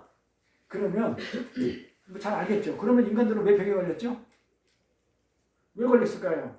간단하죠. 왜 병에 질병이 왜 인간들이 병에 왜 걸려요? 아니 병이 왜 걸리냐고요. 인간들이 병이 죄의 결과로 병이 생겼다고 그래요. 죄를 졌어. 그 죄를 져서 그 어떤 죄? 뭔 그렇게 대단한 죄를 졌기 때문에 그게 질병이 생기냐고. 그러니까 우리가 지금 코로나가 만연했을 때는 항상 우리가 어떤 시각으로 가냐면 하나님 나한테 우리한테 문제가 있네요. 우리 교회가 뭘 잘못했나요? 하나님 알게 해주세요. 그러니까 하나님이 뭔가 이 우주를 다스리고 역사를 다스리고 이 땅을 다스리고 있는데 질병이 침투했었을 때는 뭔가 우리 보고 깨달으라고. 분명히 나를 돌아보면 교회가 잘못하고 있었어요. 그래서 하나님이 그 질병을 그렇죠? 질병을 용납하시는 거예요. 일부러 주는 건 아니고 질병 온 걸 안 막아주시고 내버려 두시는 거예요. 용납해. 이렇게 두고 보셔. 깨달으라. 도구로. 인간이 왜 병에 걸렸냐면요. 선악과를 먹고 하나님한테 불순종했죠. 불순종함으로 타락해가지고 하나님으로부터 영원히 받아야 할 그 바라크, 복, 영생의 복, 생명력, 호흡. 바라크는 원어로 호흡이에요. 호흡. 생명이라고 해요. 숨을 쉬어야 되니까 그걸 생명이라고 그러고 복이라고 그래요. 영생의 복. 자, 바라크.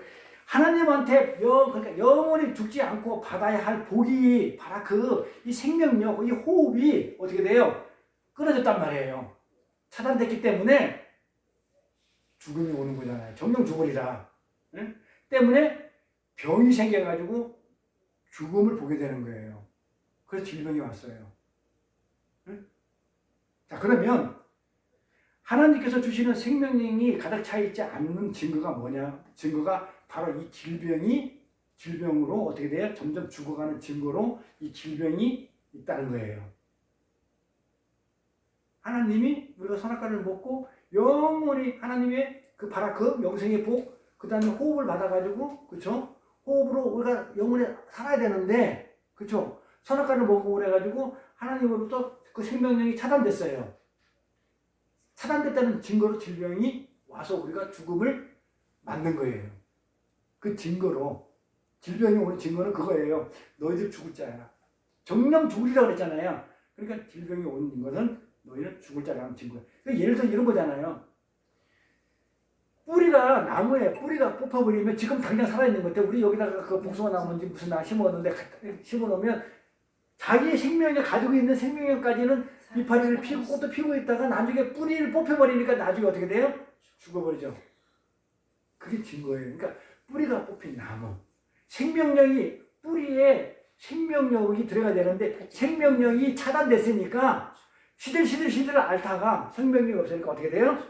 죽는 것. 이게 질병이라고요. 그래서 하나님이 질병을 용납하는 거예요. 너희들은 점점 죽으리라.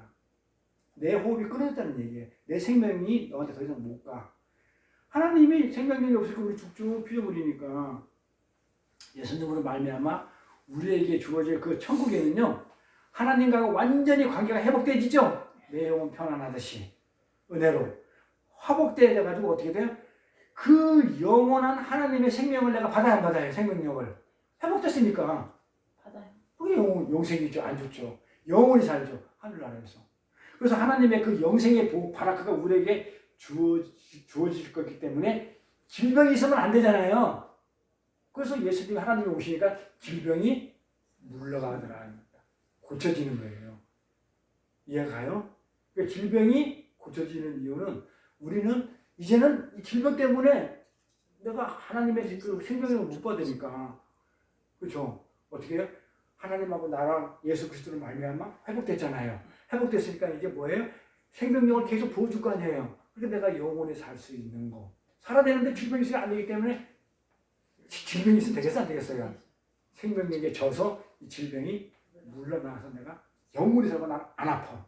그래서 저 하늘에는 아픈 게 없어. 병자가 없는 거예요. 눈물도 없고 안 아프니까. 우리 동생 때문에 우는데 안 아프니까 울 일도 없고.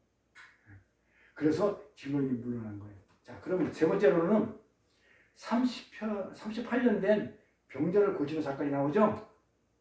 38년도. 이걸 따 노름교원상 또 산발 광땡이라는 둥, 뭐 산발 따라지라는 둥 이렇게 하면 안 돼요. 38은 저게 뭐라고 했냐면 오래됐다는 그 개념으로 38년이라고 이렇게 적어놨다 했어요. 그래서 오래된 환자를 고쳤다 이래 제목이. 38년 된 오래된 병자를 고치는 사건인데 예수님이 이 땅에 오신 목적 중에 하나가 뭐예요? 단순히 병자를 고치는 거였다면 그 베데스다 그 연못가에 수많은 병자가 있었죠. 이 지금 세 번째 38년 된 병자 고치는 그 사건이 세 번째 사건이 어디 나오냐? 5장에 나와요. 요한복음 5장. 그 가나 혼인잔치가 2장에서 나오죠. 그 다음에 그 뭡니까 두 번째 그 기적이 뭐야? 혼인잔치 다음에 병사의 그 식구 왕의 신하들 고치는 거. 왕의 신하들 고치는 게 이게 그 수가 여인 그 요한복음 4장 사마리아 여인 그 다음 4장에 나오는 내용이었고 그 다음에 이어서 나오는 게 지금 몇 장? 세 번째는 5장에 나오는 그 5장에 보면 뭐라고 나왔냐면 이 38년 된 병자 고치는 사건 중에서 그 이 사람만 있는 게 아니고 그 연못가에 수많은 병자들이 있었어요. 맹인, 전원자, 무슨 혈기 많은 자들 등등 막 도저히 막 이런 자들이 절름발이들 그냥 안전병이 많이 있었단 말이에요. 그러면 예수님이 만약에 이 38년 병자를 갖다가 고치는 그 일을 하러 단순하게 병을 고치러 이 땅에 오셨다 그러면 그럼 베데스다 연못가에 있는 사람 다 고쳐줘야죠. 근데 왜 이 38년 된 이 환자만 고쳐주겠냐 이 말이에요. 이게 이 이적은 어떤 걸 얘기했냐면 우리 죄인들의 영적인 상태를 얘기하는 건데 38년 됐다는 얘기는 뭐예요? 오래돼가지고 우리 영적으로 그냥 그 하나님을 떠나 있는 그 상태 속에서 있는 그런 영적으로 우리는 어떤 게 그 내용을 보면 자기가 연못에 뛰어들면서 병이 고쳐주는데 자기 스스로 못 뛰어들어. 그러니까 어떻게 해야 돼? 누군가가 해줘야 돼. 그러니까 우리 영적인 상태가 뭐예요? 내 스스로 뭘 할 수 있는 그런 능력이 아무것도 없는 영적인 불능자라는 거예요. 그걸 지금 보여주는 거예요. 그래서 일부러 38년 된 병자, 움직이지도 못하는 그 병자를 고쳐주는 이유는 너희는 뭐예요? 아무런 능력과 아무런 문제 해결을 할 수 있는 그런 힘이 없다. 내 도움 없이는, 내 구원 없이는 너희들은 아무것도 할 수 없다. 라는 걸 보여주는 건데 이 기적을 갖다가 제대로 이해했다면 하나님 제가 할게요. 하나님 좀 시세 이런 얘기를 하면 되겠어요? 하나님 제가 도울게요. 하나님 뭐 이런 책을 쓰면 되겠냐 이 말이에요. 우리는 아무것도 할 수 없는 그런 영적으로 정말 움직이지도 못하는 일어설 수도 없는 그런 절름발이었었어요. 그래서 우리는 이 이적은 우리 죄인들의 영적인 상태를 표현하고 있다. 그런데 그런 자들에게 예수님이 찾아오셔가지고 어떻게 해요? 찾아오셔가지고 그들을 이렇게 세워가지고 어떻게 해요? 고쳐주시죠? 이게 구원의 메시지라고요. 예수님이 하신 일이 우리 예수님이 기적을 베푸신 일이 뭐라고 그랬어요? 구원의 일이라고 그랬잖아요. 그리고 예수님이 누구신지 내가 메시아인지를 알리기 위해서 뭐랄까 이렇게 기적을 베푼다고 그랬잖아요. 기적을 일으킨다고. 그 다음에 네 번째 기적은 오병이의 기적이죠. 6장에 같이 나와요. 아니 5장에 세 번째 기적 38년 병자 나오면 6장에서 이제 아마 6장에서 이게 오병이의 기적 나오죠. 자, 오병이의 기적이 6장에 나오는 이게 네 번째 기적이에요. 그 요한복음에 나오는 네 번째. 이 기적은 한번 했었어요. 오병이의 기적. 이 기적은요. 예수님께서 참 생명의 떡이시며 그 떡으로만 우리는 영원히 굶주리지 않고 살 수 있다는 복음을 보여주신 거라고 했어요. 그렇죠? 예수님이 참떡이다. 근데 그 떡이 예수님이 말씀이더라. 우리는 말씀으로 영원히 살 수 있다. 그래서 우리가 일용할 양식을 주옵시고 할 때 그 양식이 일용할 양식이 뭐라고요? 말씀이었다. 예수였다. 내일 앞으로 다가올 그 양식. 그렇죠? 우리 그렇게 했었어요. 그렇지. 마찬가지로 떡으로만 우리는 영원히 참생명의 떡으로만 영원히 굶주리지 않고 살 수 있다는 복음을 보여주신 건데 예수님만이 우리 인간의 영혼의 굶주림을 해결할 수 있는 분임을 설명하고 있어요. 그래서 예수님께서 왜 굳이 왜 오병이어를 가져오라 하실까요? 그 지금 어린 아이한테 지금 물고기 2마리하고 보리떡 5개가 있는데 왜 그걸 가져오라고 했을까요? 응? 아니 말씀으로 이 천지를 창조했으니까 응? 거기 있는 사람들한테 가져오지 말고 다 배들 고파? 알았어. 다 배불러라. 이거 끝이잖아요. 아니 말씀으로 천지 창조했는데 근데 왜 굳이 그걸 가져오라 했겠냐 이 말이에요. 하나님은 신적인 기운, 능력을 가지고 있기 때문에 초월하죠. 좀 더 할 거예요. 초월하는데 배불러라 말씀으로 천지 창조했는데 말씀으로 다 나가라면 나을 것이고 말씀으로 창조했기 때문에 좀 더 배고프지 말고 배불러라 하면 될 건데 굳이 왜 그걸 가져오라고 했냐고요. 왜? 했잖아요. 저번에 우리 한번 했잖아요. 왜 가져오라 했을까요? 이걸 갖다가 무슨 거 마중물이다? 제가 옛날에 부동산 때 재테크했었으니까 마중물이 있어야 된다. 마중물로 왜 펌프에 가면 펌프질 하려면 물을 한 바가지를 갖다 부어놓고 이 펌프질해야 그 밑에 있는 물들이 확 나와요. 많이 한 바가지 물을 집어넣으면 어떻게 돼요? 물이 많이 나와요. 그러니까 이게 재테크 할 때는 어떻게 내가 마중물을 넣어야 뭐 소액 투자든 이렇게 투자를 해야 내가 큰 것을 얻을 수 있다. 투자의 어떤 몫을 받을 수 있다. 이렇게 하거든요. 근데 지금 오병의 기적을 우리가 생각하는 그 마중물을 생각하면 돼요, 안 돼요? 하나님이 그걸 가져와가지고 축사하시고 우리 성찬할 때 오병이 했었어요. 성찬할 때 축사하시고 이렇게 하니까 어떻게 돼요? 하나님이 거기다가 뻥 튀겨가지고 부풀려가지고 2만 명이 먹을 수 있도록 해줬다? 그러니까 우리는 하나님한테 작은 걸 드리면 하나님은 30배, 60배, 100개 뻥 튀겨 해가지고 많은 걸 준다? 진짜 사기꾼이에요. 진짜 사기꾼이에요, 그거. 그런 게 어디 있어요? 성경에 그런 말 있어요? 이 마중물 뻥튀기로 이렇게 하나님이 뭐 뻥튀기 장사해요?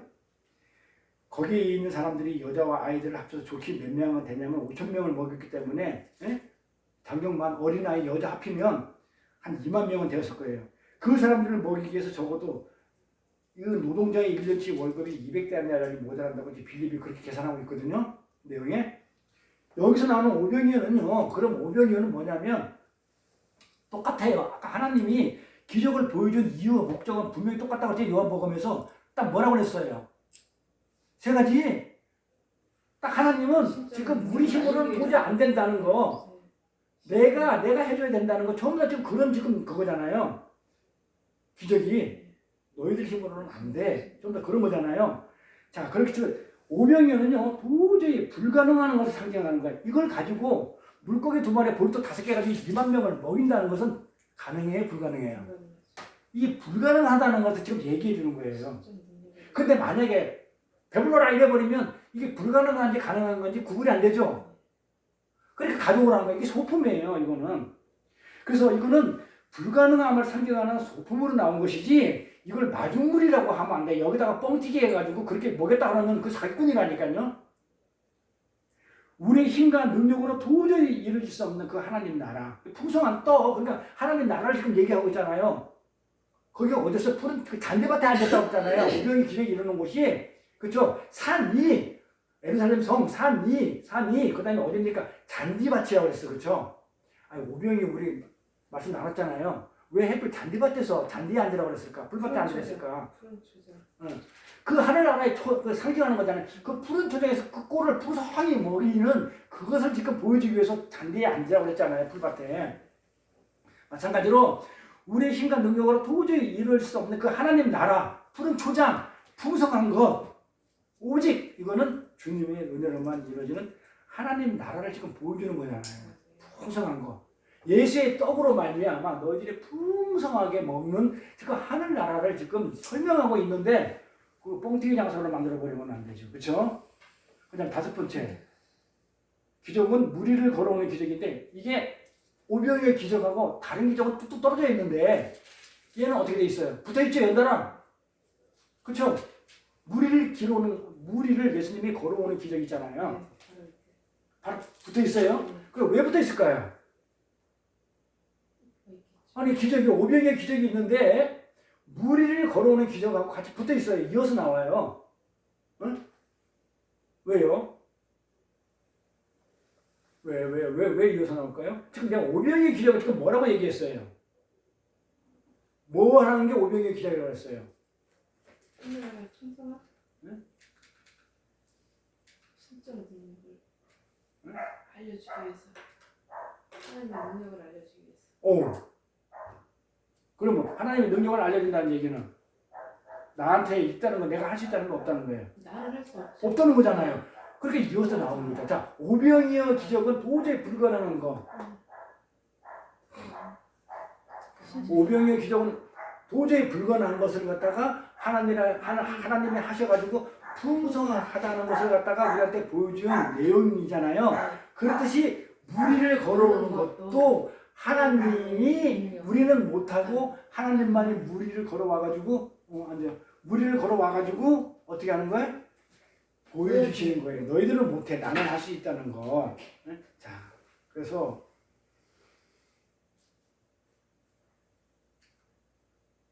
이게 나가고 이거 내가 이거 분명히 했는데 없어졌다. 자, 봐봐요. 자, 모든 것이 하나님의 능력으로 하나님에 의해서 이루어지는 것이지 너희 힘으로 능력으로 되는 것이 아니다. 그래서 거기에 어떤 내용이 나오냐면 이런 내용이 나와요.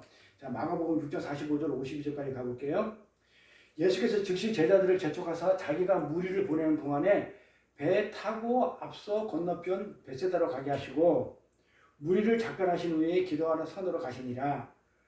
저물매 배는 바다 가운데 있고 예수께서 홀로 물에 계시다가 바람이 거슬림으로 제자들이 힘겹게 노젓는 것을 보시고 밤 자경쯤에 바다 위로 걸어서 그들에게 오사 지나가려고 하심에 제자들이 그가 바다 위를 걸어오심을 보고 유령인가 하여 소리 지르니 그들이 다 예수를 보고 놀랍니다. 이에 예수께서 곧 그들에게 말씀하여 이르시되 안심하라 내니 두려워하지 말라 하시니라. 배에 올라 그들에게 가시니 바람이 그치니라.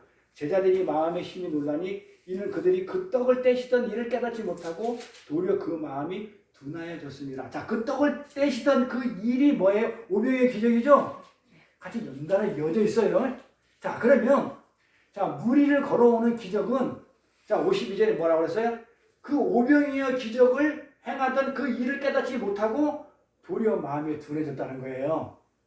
그래서 무리에 있는 기적을, 무리에 걸어오는 기적을 행하신 거예요. 자, 한번 풀어볼게요. 자, 여기 다시 가서, 이게 맞나? 가서, 자, 예수께서 즉시 제자들을 재촉하사 그래요. 재촉했다는 것은 막 몰아내는 거죠? 제가 파란 글씨 적어놓은 거 설명한다고 하는 거예요. 제자들 바쁜 거 있어요? 자, 오병이어 기적을 일으켰어요. 자, 그래서 사람들이 막 따라오니까 예수님은 산 위로 가요. 근데 제자들을 막 재촉해가지고 어디로 가라고 그래요? 배를 타고 갈릴리, 그 갈릴리 호수잖아요. 갈릴리 호수 건너편으로 가래요. 그 오병이어 일으킨 그 갈릴리 바다가 지금 길잖아요. 갈릴리 바다가 호수. 지금 이렇게 생겼다면, 네? 지금 어디서, 벳세다가 어디서 일어난 일이냐면, 갈릴리 바다 중에서도 북쪽이에요. 북쪽. 지금 여기서 오병이어 기적을 일으켰다고요. 일으켰는데, 지금 배를 건너 이쪽 벳세다로 가라는 거예요. 여기로 가라. 여기로. 네? 근데 급한 일이 있어요? 급한 일이 있다고 내가 아무리 찾아봐도 급한 일이 없는데 재촉을 해. 하나님 지금 무슨 뜻이 있으니까 재촉을 한 거예요. 빨리 가라고. 빨리 가라고 막 재촉을 해가지고 무리를 보내는 동안. 그리고 재촉하고 제자들은 빨리 재촉하고 가라고 그러고 예수님은 무리를 다 흩어지게 보내는 동안에 배를 타고 앞서 건너편에 벳사를 가게 하신단 말이에요. 벳사다로 가게 하셔. 배 타고 가라. 빨리. 바쁜 일도 없어. 그래서 무리를 작별을 다 이렇게 보내고 나서 기도하러 산으로 가셔. 응? 근데 저물었어. 저물면 배는 바다 가운데 있어. 바다 가운데 있어. 해가 정말 반밖에 못 가거든. 그래서 밥을 못 간 거예요. 바다 가운데 있는데 바다 가운데 있는데 이 바다 가운데가 지금 얼마큼 간지 제가 설명하는 거예요. 한 몇 킬로 갔을까요? 바다 가운데. 이 갈릴리 호수가 수심이 평균 수심이 212m.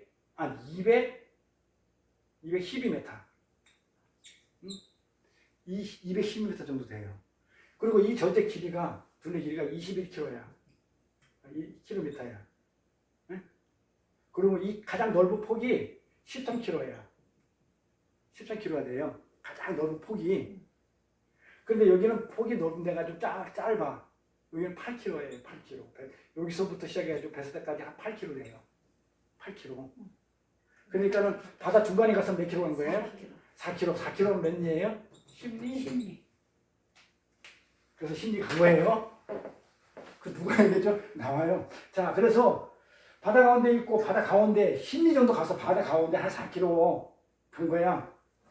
있고 예수께서 홀로 물에 묻혀 계시다가 땅에 있다가 바람이 거스림으로, 이 거스리다는 얘기가 뭐예요? 반대. 역풍이라는 거예요. 네. 역풍을 이렇게 건너가야 되는데 반대. 거스리는 거를 갖다가, 간 곳으로 돌아오는 거. 그쵸, 우리가 알아듣는 그냥 역풍이라고 되는데 반대 방향으로 이렇게 바람이 부는 거. 제자들이 힘겹게, 그러니까 어떻게 가야 되는데 바람이 이렇게 부니까는 안 노젓는 게 가죠. 힘들죠. 그래 가야 못 가요. 안 가죠. 안 가지죠. 뺑뺑 돌고. 그때 예수님이 걸어오시죠. 네. 근데 웃겨요. 아니 걸어오셨으면은 바다 위를 걸어오셨어. 그들에게 오셔. 근데 왔으면 해결해줘야지. 지나가죠. 지나가요. 왜 그랬는지는 다음 시간에 할 거고요. 지나가려 해요. 근데 이게 밤 사경이라고 그러죠. 밤 사경이 몇 시냐면 지금 우리나라 시간으로 하면 새벽 1시부터 3시. 그 사이 아주 깜깜하죠. 제일 깜깜해.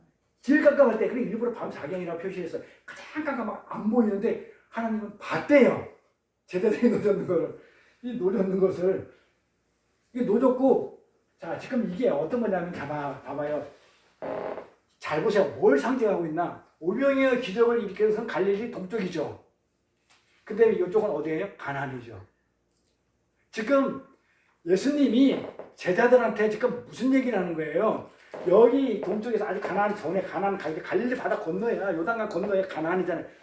이 갈릴리 바다가 있고 그 다음에 쭉 돼서 이게 요단강이 있어요. 이게 여기가 넘어가야 가나안이에요. 천국이에요. 그러니까 무조건 지금 어디로 가라는 거예요? 지금 너네들 힘으로 가나안에 가라고 지금 하는데 바람이 역풍이 불어가지고 지금 가요 못 가요? 못 가고 있어요. 그러니까 천국을 갖다 우리 힘으로 노젓고 갈 수 있다는 거예요? 못 간다는 안 거예요? 간다는 거죠. 그럼 누구 도움이 필요하다는 거예요? 예수님. 그게 지금 우리를 걸어오는 그 내용의 메시지는 너희 힘으로 못 가니까 오병이어도 너희들 너희 힘으로는 그 2만 명 먹을 수가 없어. 너희 힘으로는 안 돼. 마찬가지 가나안 천국 가는 것도 너희 힘으로 못 가. 그걸 깨달으라고. 그러니까 그래서 오병이어 기적하고 이 무리를 거르는 기적과 같이 붙어 있어요. 같은 내용이기 때문에. 예? 이렇게 이 베세다는요. 이 베세다는 누가 있던 곳이냐면요. 누가 살았다면 예수 제자 안드레, 베드로, 빌립이 여기 출신이에요. 그러니까 너무 지리를 잘 알죠. 지리를 잘하는데 불구하고 100개를 잘하는데 불구하고 못 가요. 이렇게. 그리고 여기가 38년 된 병자를 고친 곳이고 그 다음에 오병이어 기적을 반대편에서 일으킨 곳이고 그래요. 자 이렇게 해가지고 지금 예수님께서 오병이어 현장에서 제자들을 지금 배를 태워 베세다를 보내시고 있는데 40절에 보니까 날이 저물었대요. 밤이 되었대요. 그렇죠? 근데 제자들은 이미 그쵸 4km 중간 밤을 갔으니까 반 정도 갔으니까 중간 갔으니까 한 10여리를 간 상태예요. 바다 가운데. 그런데 바다 반대편에서 역풍이 불어요. 이렇게 역풍이 부니까 제자들이 괴로워하죠? 가야 되는데 못 가니까 뺑뺑뺑 돌고 있으니까.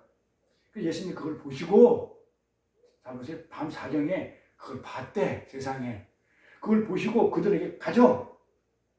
그렇잖아요. 그걸 보시고 여기 보고 노젓는 걸 보시고 봤잖아요. 예수님이 봤다잖아요. 노젓는 걸 보시고 봤다잖아. 지금 예수님이 그 밤 사경에 그 4km 되는 거를 예수님이 봤대요. 보시고 그들에게 오죠. 한밤중에 등불도 없는 바다 한가운데서 역풍에 표현하는 배를 예수님이 보셨다는 거예요. 이 4km가 넘는 거리에 있는 배를 한밤중에 어떻게 봤을까요? 어떻게 봤을까요? 예수님이 하나님이시니까 다 볼 수 있으니까 그래 편하고 예수님은 바쁜 것도 없는데 왜 그렇게 빨리 저쪽에서 보냈냐면요. 예수님은 바로 전에 오병이어 기적이 있었죠. 이 오병이어 기적으로 제자들한테는 뭐가 들어갔냐면요. 목에 힘이 들어갔어요. 왜? 왜 힘이 들어갔을까요? 목에 힘이 들어간 제자들을 지금 가르치기 위해서 일부러 이 사건을 지금 만드시는 무리를 걸어가는 기적을 베푸시는 거예요. 2만 명이 넘는 그 사람들이 모인 가운데서 그들에게 2만 명한테 빵을 떼주고 물고기를 나눠준 이 사람들은 누구예요? 제자들이 했죠. 그 많은 사람들. 그러니까 다른 사람들은 이 떡이, 이 빵이 어떻게 생겼는지 알아요, 몰라요? 모르죠. 근데 제자들은 알아요, 몰라요? 알았겠죠. 그렇죠. 어떻게 생겼는지 제자들은 똑똑히 봤단 말이에요. 그래서 어떻게 돼요? 내가 이런 분하고 내가 같이 있고 같이 생활하고 같이 먹고 하면서 우리 그러잖아요. 대통령하고 측근만 되더라도 목이 힘들어 가는데 그런 분 예수님하고 그걸 눈으로 뚝뚝이 봤으니 이 어깨에 힘이 들어가서 안 들어갔어요. 그 자기가 할 수 있겠다고 생각을 했어. 나도 이제 할 수 있어요. 하겠어 안 하겠어. 그런 힘이 들잖아. 봤으니까. 그래서 제가 저 묻었는 거예요. 그러니까 가봐라 이런 거예요. 가. 한번 해봐.